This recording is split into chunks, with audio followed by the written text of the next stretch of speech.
1. Sun Tzu said, in the practical art of war, the best thing of all is to take the enemy's country whole and intact. To shatter and destroy it is not so good. So, 2. It is better to capture an army entire than to destroy it, to capture a regiment, a detachment, or a company entire than to destroy them. 2. Hence to fight and conquer in all your battles is not supreme excellence. Supreme excellence consists in breaking the enemy's resistance without fighting. 3. Thus the highest form of generalship is to balk the enemy's plans, the next best is to prevent the junction of the enemy's forces, the next in order is to attack the enemy's army in the field, and the worst policy of all is to besiege walled cities. 4. The rule is, not to besiege walled cities if it can possibly be avoided. The preparation of mantlets, movable shelters, and various implements of war will take up 3 whole months, and the piling up of mounds over against the walls will take 3 months more. 5. The general, unable to control his irritation, will launch his men to the assault like swarming ants, with the result that 1/3 of his men are slain, while the town still remains untaken. Such are the disastrous effects of a siege. 6. Therefore the skillful leader subdues the enemy's troops without any fighting, he captures their cities without laying siege to them, he overthrows their kingdom without lengthy operations in the field. 7. With his forces intact he will dispute the mastery of the empire, and thus, without losing a man, his triumph will be complete. This is the method of attacking by stratagem. 8. It is the rule in war, if our forces are 10 to the enemy's 1, to surround him, if 5 to 1, to attack him, if twice as numerous, to divide our army into 2.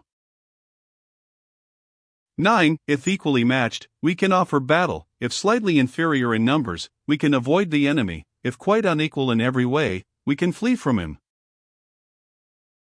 10. Hence, though an obstinate fight may be made by a small force, in the end it must be captured by the larger force. 11. Now the general is the bulwark of the state. If the bulwark is complete at all points, the state will be strong. If the bulwark is defective, the state will be weak. 12. There are 3 ways in which a ruler can bring misfortune upon his army. 13. 1. By commanding the army to advance or to retreat, being ignorant of the fact that it cannot obey. This is called hobbling the army. 14. 2. By attempting to govern an army in the same way as he administers a kingdom, being ignorant of the conditions which obtain in an army.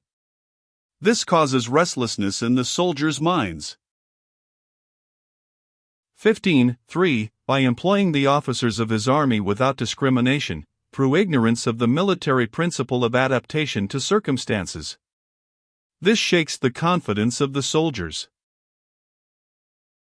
16. But when the army is restless and distrustful, trouble is sure to come from the other feudal princes. This is simply bringing anarchy into the army, and flinging victory away. 17. Thus we may know that there are 5 essentials for victory. 1. He will win who knows when to fight and when not to fight. 2. He will win who knows how to handle both superior and inferior forces. 3. He will win whose army is animated by the same spirit throughout all its ranks. 4. He will win who, prepared himself, waits to take the enemy unprepared.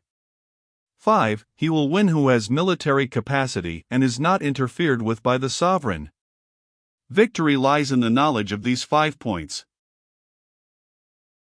18. Hence the saying, if you know the enemy and know yourself, you need not fear the result of 100 battles. If you know yourself but not the enemy, for every victory gained you will also suffer a defeat. If you know neither the enemy nor yourself, you will succumb in every battle.